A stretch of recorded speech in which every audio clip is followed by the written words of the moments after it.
You gave away my room? I said, standing in the hallway like a stranger in my own childhood home. Without even asking me? Lexi didn't look up from her phone. You weren't using it. I blinked hard. The walls were bubblegum pink now with cartoon decals of unicorns and rainbows. My old bookshelf was gone. The desk I bought in college with my first paycheck, gone. In its place were bunk beds, 3 of them, a pastel explosion of chaos and glitter. I was using it, I said, voice tight. I come home every holiday. I stored my things here. Lexi shrugged. We needed the space. The girls are growing. You can stay in the guest room, or maybe a hotel if it's too crowded. I didn't answer. I couldn't. My jaw was clenched so tight it felt like my teeth might crack. My name's Melanie. I'm 36, a CPA, and apparently, according to my family, a walking ATM with no emotional needs or spatial requirements. 15 years ago, I co-signed the mortgage on this house. My parents were drowning in debt, and I was fresh out of grad school with a shiny new job and a bleeding heart. They cried. I signed. Then I paid every single month. And now my room was a daycare. Mom said you'd understand, Lexi added, still scrolling. She said you're practical like that.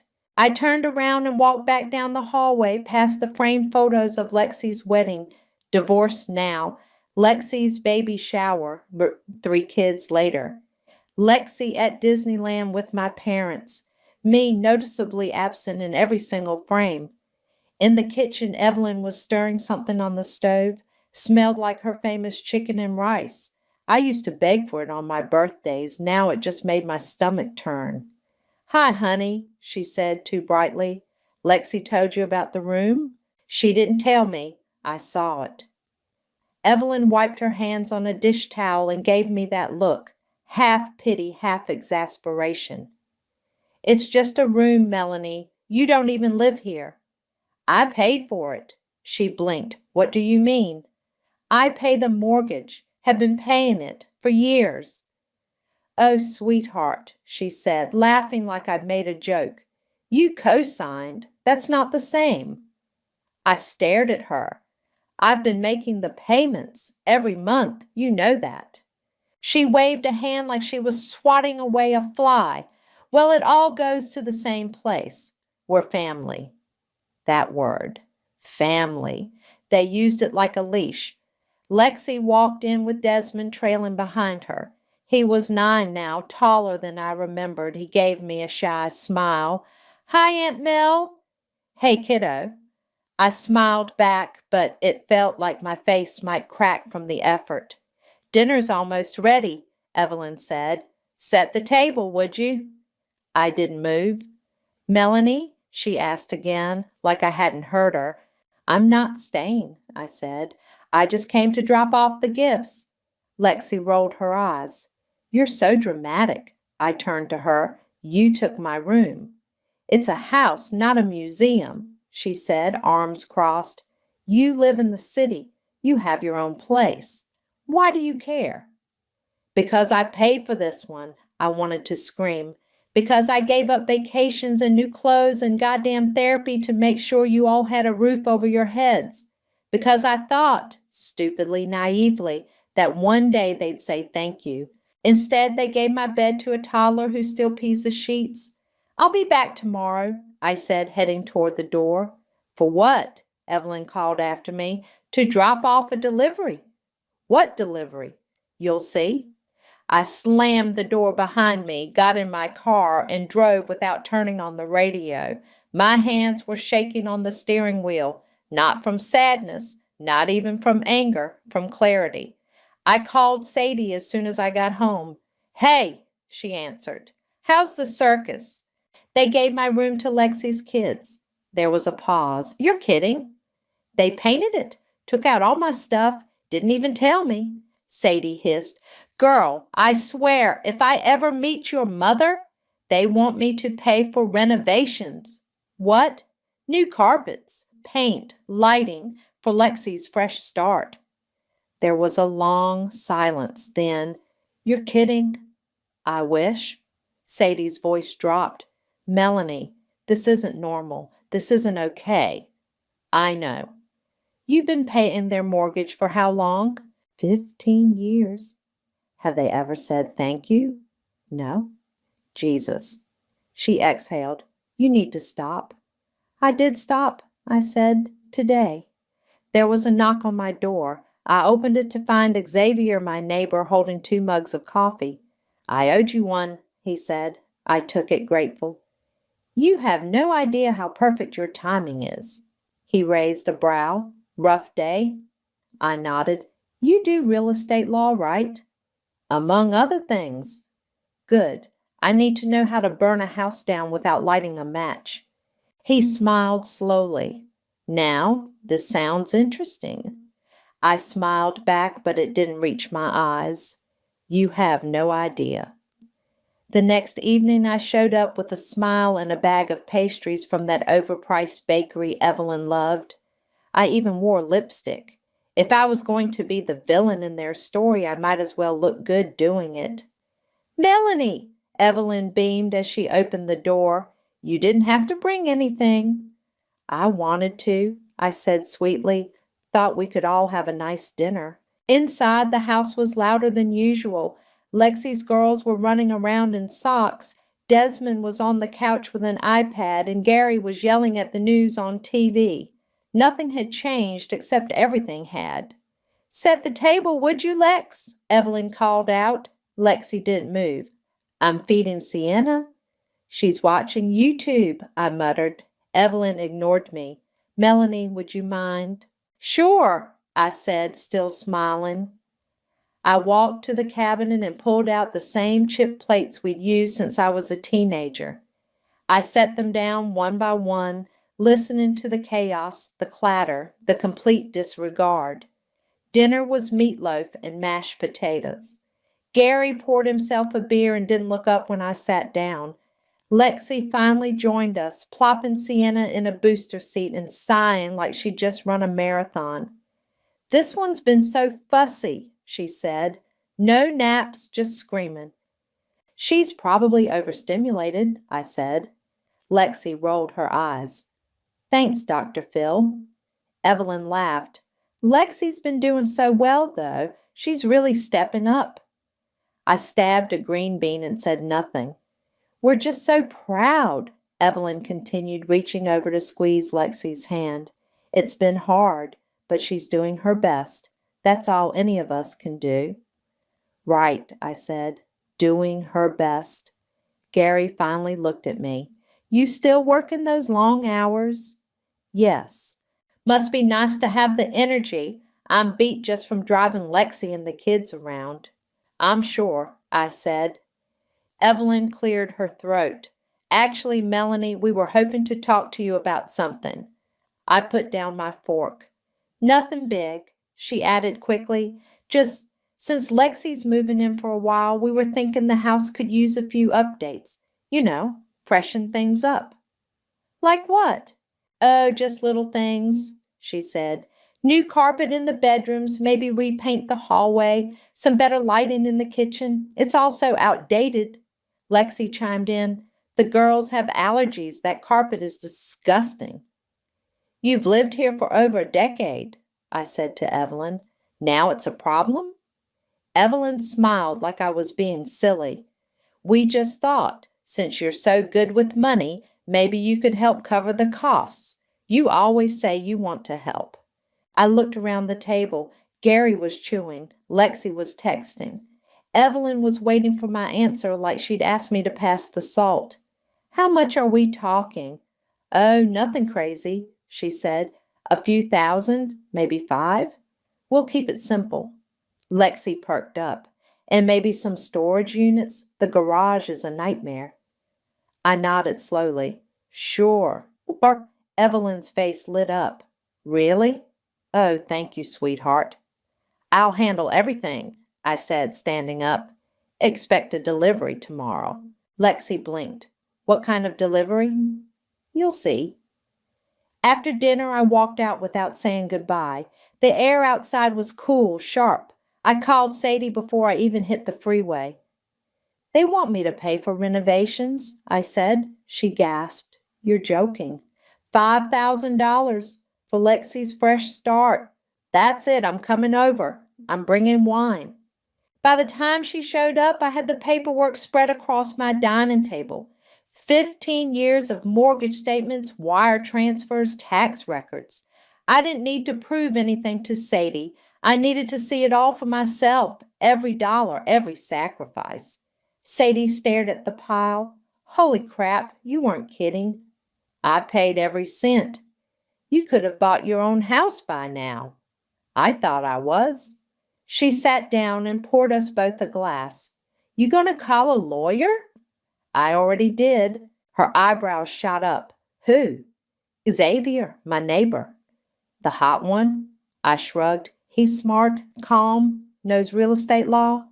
Sadie grinned. And he's hot. I rolled my eyes. Focus. She took a sip. So what's the plan? I'm done asking for respect. I'm taking it. Sadie leaned back and raised her glass. To the new Melanie. I clinked mine against hers. To fire, controlled and legal.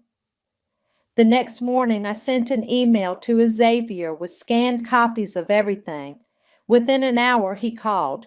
You've been paying the full mortgage? He asked. Yes. Every month? Without fail. He whistled. You're not just a co-signer. You're the primary investor. Legally, you have majority claim. I want to reclaim it. I can make that happen. I exhaled. Good, because they want new carpet. Let's give them a new floor to stand on, he said, right before we pull it out from under them. Xavier showed up at my condo that evening with a laptop bag and a calm, unreadable expression. I had coffee ready, but he waved it off. We're going to need something stronger than caffeine, he said, pulling out his laptop and a stack of folders. I cleared the dining table. Everything's here. Statements, transfers, tax returns. I even found the original co-signed paperwork. He sat down and started scanning through the documents like a machine. Every few minutes he'd pause, tap something on the keyboard, then nod to himself. After 20 minutes, he looked up. You weren't kidding. Nope.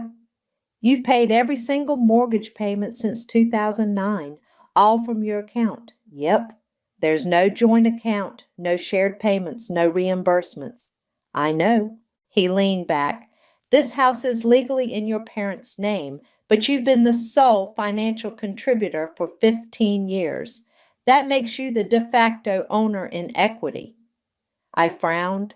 What does that mean? It means you can force a sale. Today, you have grounds to file a partition action. You're not just a co-signer. You're a majority stakeholder. This house? It's basically yours. I blinked.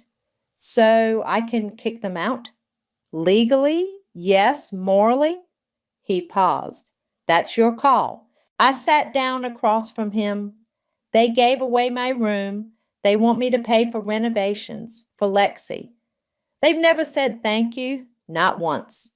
He nodded. Then let's do this clean, no drama, just facts. Good. I'm tired of bleeding quietly. He smiled. Then let's sharpen the knife. We spent the next hour drafting the notice. Xavier explained things in plain terms, never condescending. He made the legal language sound like poetry. You'll serve them with an official intent to partition. That starts the clock.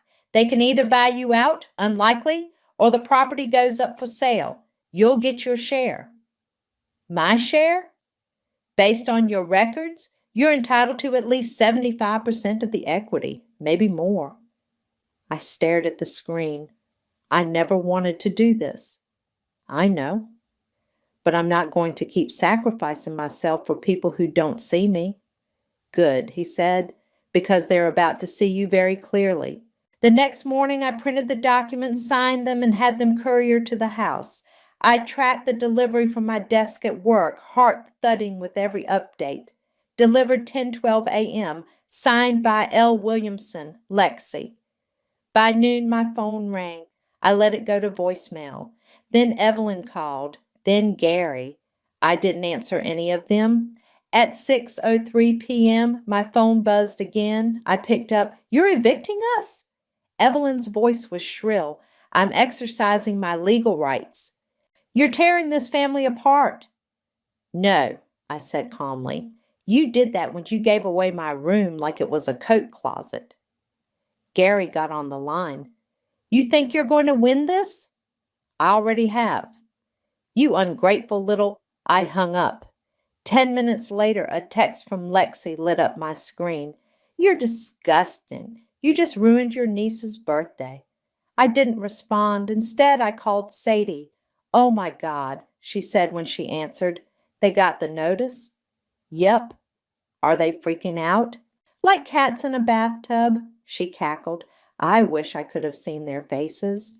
Lexi texted me, said I ruined her daughter's birthday. "Did you?" "No, I ruined her free ride." "Exactly." I stared out the window, watching the city lights flicker. "I don't feel guilty." "Good, because you shouldn't." Later that night, there was a knock at my door. I opened it to find Desmond standing there with a backpack and a confused expression. "Hey," he said, "Mom said I could come stay with you." I blinked. "What?" "She said you kicked us out, so now I'm your problem." I stepped aside. "Come in." He dropped his bag and sat on my couch like he'd done it 100 times. I made him a grilled cheese and sat beside him while he ate. "I didn't mean to cause trouble," he said quietly. "You didn't?" "Mom's mad. Grandma's crying. Grandpa said you're selfish." I smiled bitterly. "They always say that when I stop giving." He looked at me. "You're not selfish." "Thanks, kid." He finished his sandwich. "Your place is quiet. I like it." I ruffled his hair. "Me too." He stayed for an hour, then I drove him back. Lexi didn't even open the door. Evelyn did, eyes red and puffy. "You made your point," she said. "No," I replied. "I'm just getting started." The official eviction notice arrived on a Thursday morning. Certified mail, signature required. I didn't have to be there to see it, but I imagined it in vivid detail. Lexi in her robe, eyeliner smudge, signing the clipboard with a confused frown. Evelyn hovering behind her. Gary yelling from the living room. By 10:30 a.m., my phone was blowing up again. First came the group text. "Evelyn." "What is this, Melanie? Some kind of joke?" "Lexi, you're throwing your own family out? You're sick." "Gary, call me now." I didn't respond. I was at Xavier's office, sitting across from him while he reviewed the final paperwork. He slid a copy of the notice across the table to me. "They have 30 days, he said. "After that, we file for court-ordered sale. You're doing everything by the book." "Good," I said. "I want it clean." He nodded. "You sure you're ready for the fallout?" I looked him dead in the eye. "They gave away my room like I was dead. Now they can live with the consequences." That afternoon, Evelyn called again. I let it go to voicemail. Then she texted. "Evelyn, please come to the house. We need to talk." I stared at the message for a full minute before typing back, "Be there at 5." When I pulled into the driveway, Gary was already standing on the porch like a guard dog. Evelyn was behind him, arms crossed. Lexi was nowhere in sight, but I could hear the girls screaming inside. I walked up calmly, folder in hand. "What the hell is this?" Gary barked, waving the notice. "It's legal," I said, "and overdue." "You're evicting your own parents?" Evelyn's voice cracked. "After everything we've done for you?" I laughed. "Everything you've done for me? Like what? Guilt-tripping me into co-signing your mortgage, handing my room to Lexi without asking, expecting me to pay for renovations while you treat me like a stranger?" "That's not fair," Evelyn snapped. "No," I said. "What's not fair is paying for a house I don't live in, while you pretend I'm just a guest." Lexi appeared in the doorway, arms crossed, jaw tight. "You're doing this for attention." I turned to her. "No, I'm doing this because I'm done being your safety net." She scoffed. "You're jealous. Always have been." "Of what? The way Mom and Dad bend over backward for you? The way you move in here like you own the place while I pay the bills? You don't have kids. You don't know what it's like." "And I never will," I said, "because I've spent my life raising a family that wasn't mine." Evelyn stepped forward, tears in her eyes. "You're going to destroy this family over money?" "No," I said calmly. "I'm reclaiming what I already paid for. You gave away my room. Now I'm taking back the house." Gary's face turned red. "We'll fight this in court." "Please do," I said. "Discovery will be fun." Lexi's eyes narrowed. "You think you're better than us?" "No," I said, "just smarter and finally done pretending I'm not." I turned and walked back to my car. Evelyn called after me, "You'll regret this, Melanie." I didn't look back. That night, Sadie came over with wine and Thai food. "They actually said you're destroying the family?" she asked, mouthful of noodles. "They really believe it." Sadie shook her head. "They're just mad the ATM grew a spine." I raised my glass. "To insufficient funds." She clinked hers against mine. "To overdrafting their entitlement." We laughed, but it was hollow underneath. The kind of laugh you do when the truth is too heavy to carry in silence. Later, I got a text from Desmond. "Desmond, can I come over again? It's loud here." I stared at the message for a long time, then typed back, "Not tonight, but soon." I didn't want to drag him into this. He was the only one who didn't deserve the fallout. The next morning, Xavier called. "They contacted an attorney," he said. "Let me guess. Some guy who specializes in traffic tickets?" "Pretty much. He's already trying to negotiate." "Negotiate what?" "Your silence. They want to know what it'll take for you to walk away." I laughed. "Tell them it's too late for that." I already did. I hung up and sat in the quiet of my condo sipping my coffee. For the first time in years, I wasn't waiting for their approval. I wasn't hoping for a thank you or a crumb of affection. I was done, and they were finally starting to understand what that meant. Lexi showed up at my condo unannounced. I opened the door to find her standing there, arms crossed, eyes wild. "I need to talk," she said, pushing past me before I could answer. I shut the door slowly. "Make it quick." She spun around in my living room like she was surveying an enemy's territory. "You're really doing this? You're really putting Mom and Dad out on the street?" "No one's on the street," I said. "They have options. Sell the house. Buy me out. Move somewhere smaller, like adults." "They're devastated. They're responsible." Lexi threw her hands up. "You're punishing all of us because you're bitter." "No," I said, walking into the kitchen. "I'm protecting myself because I've been used." She followed me. "You think you've had it so hard? You didn't have 3 kids and a divorce. You didn't have to move back in. You didn't have to take my room. It was just a room. It was my room, and you didn't ask." She leaned on the counter. "You've always been cold. You don't even know how to be part of a family." I turned slowly. "I paid for that family's house for 15 years. She flinched. I walked closer. "I gave up vacations, relationships, peace of mind, so you could live rent-free with your kids, so Mom and Dad could brag about their successful daughter while never inviting her to dinner, so you could repaint my walls without asking." Lexi's voice cracked. "They love you. They love what I do for them." She looked away. I softened. Just slightly.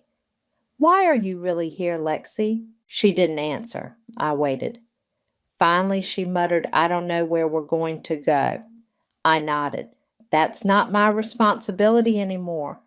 She blinked like she didn't understand the words. "Talk to your lawyer," I said. "You've got 3 weeks. Use them." Lexi turned and walked to the door. Before she opened it, she looked back. "You'll die alone, you know." I smiled. "Better alone than surrounded by people who only show up with empty hands." The door slammed shut. I stood there for a long time, breathing. Later that night, I went back to the house. I didn't tell anyone I was coming.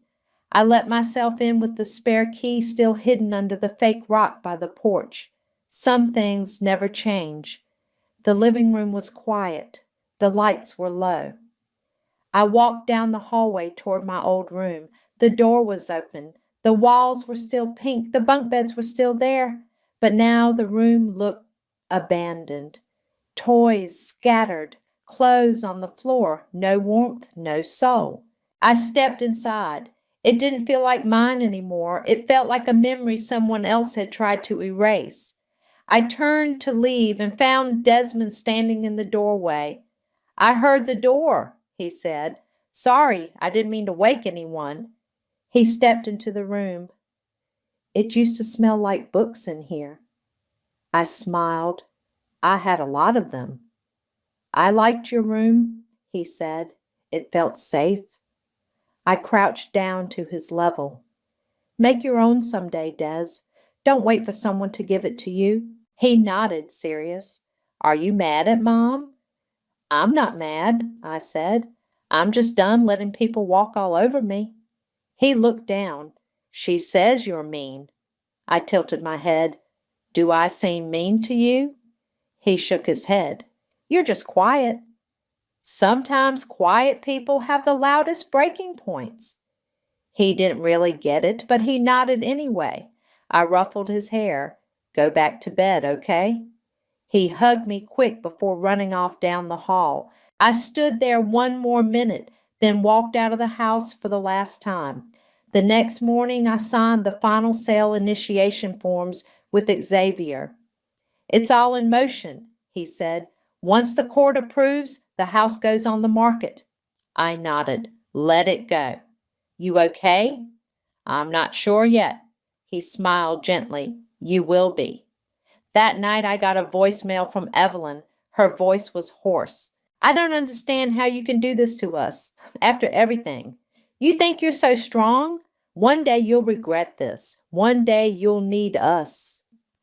I deleted the message. No replay, no hesitation.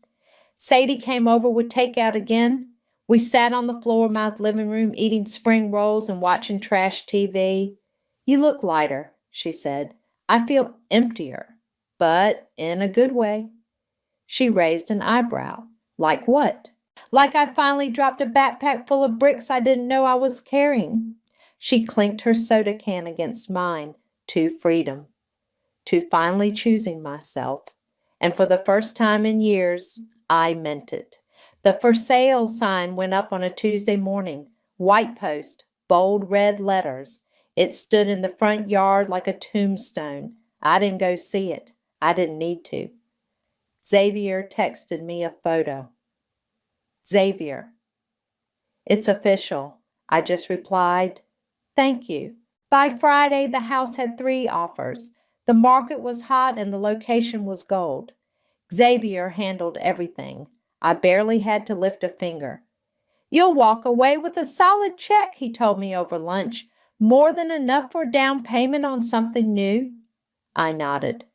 "I already started looking." He smiled. "You thinking house or condo?" "Something quiet, sunny, all mine." He raised his glass of iced tea. "To no more roommates you didn't choose." I clinked mine against his. The following week, I signed the final sale documents. The house was officially under contract. Closing was scheduled in 30 days. Lexi had stopped texting. Evelyn had stopped calling. Gary, thankfully, had never learned how to leave a voicemail. I thought maybe the storm had passed until the letter came, handwritten, no return address, but I recognized the cursive immediately. Evelyn's. I stood at my kitchen counter, staring at the envelope. I didn't open it. I didn't need to. I already knew what it said. I fed it straight through the shredder. Sadie came over that night with a bottle of champagne and a stack of paint swatches. Okay, she said, spreading them out. New place, new vibe. What are we thinking? Earth tones? Jewel tones? Trauma recovery teal? I laughed.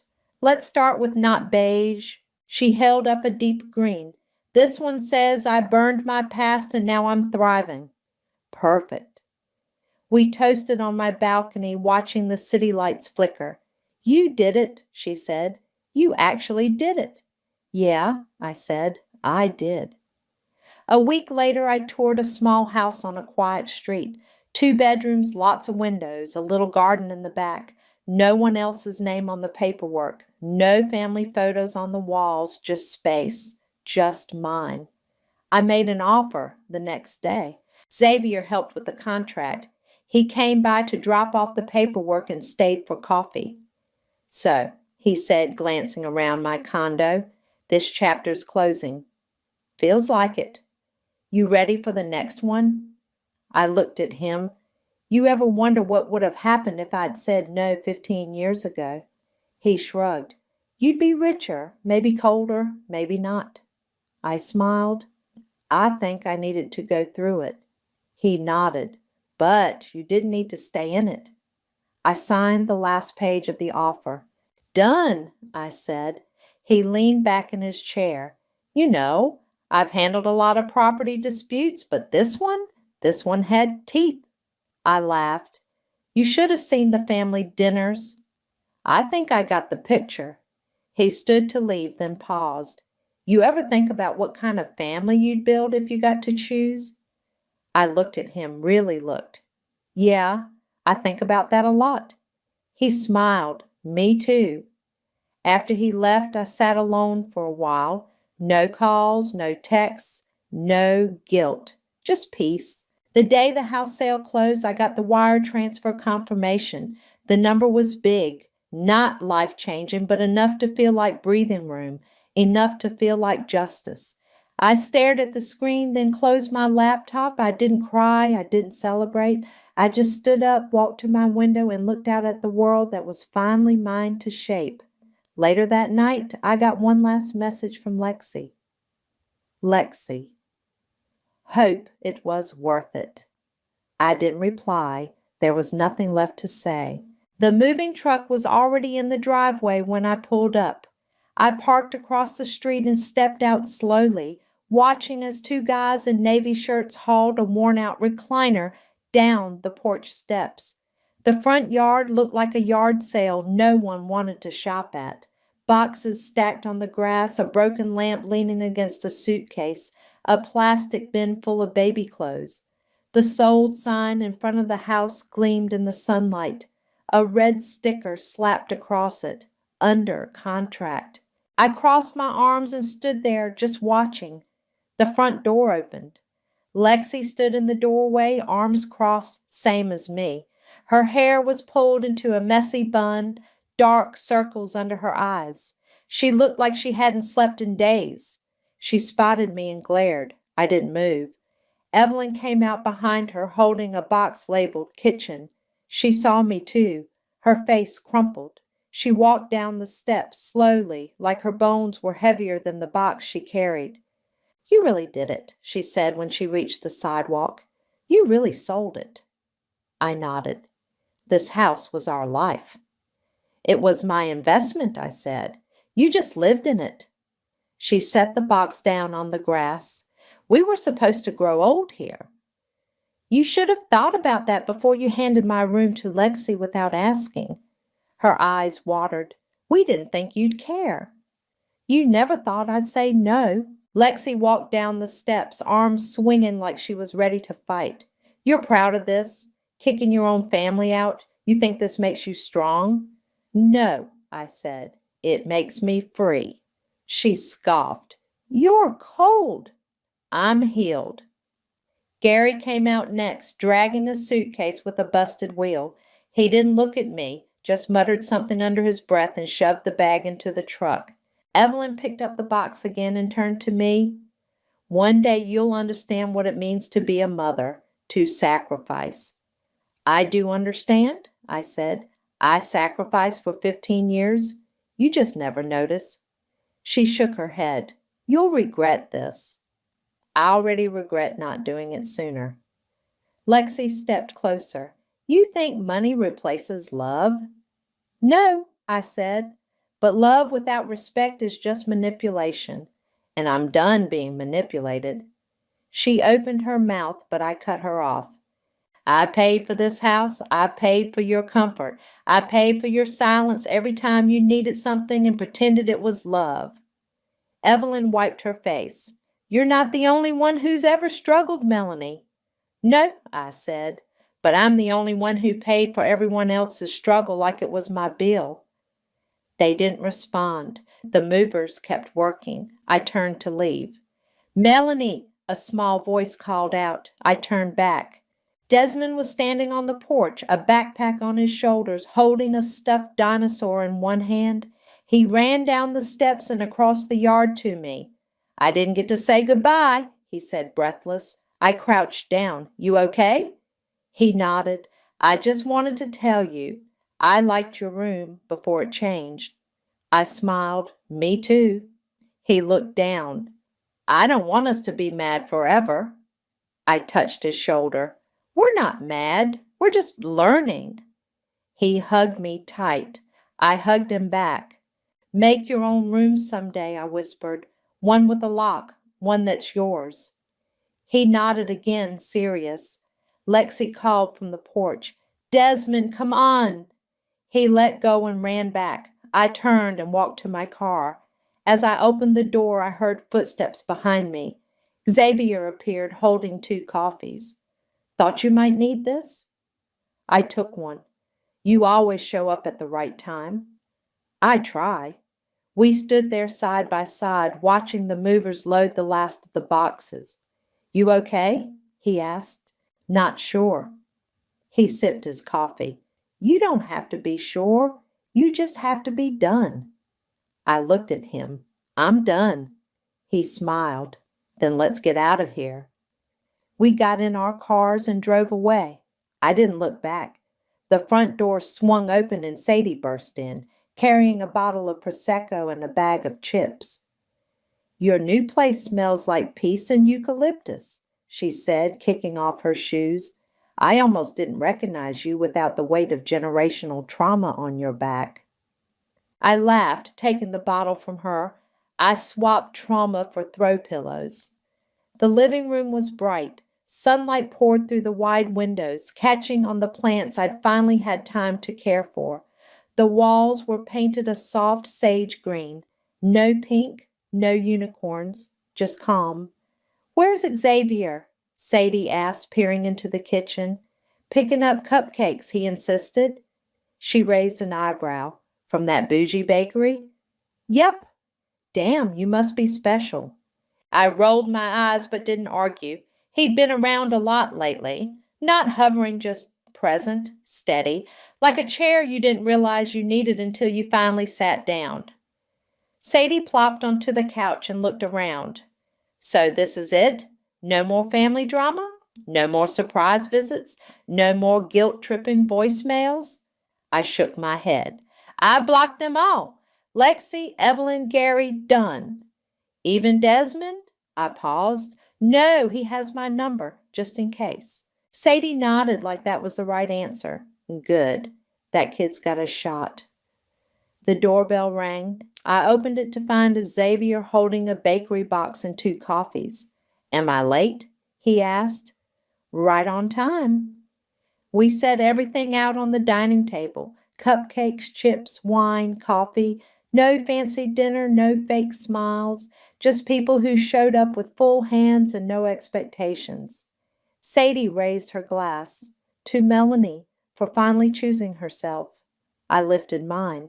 2 clean slates. Xavier tapped his coffee against ours. To charge an interest. We laughed and it felt real. Later, after Sadie left and the last cupcake had been demolished, I stood on the back porch with Xavier.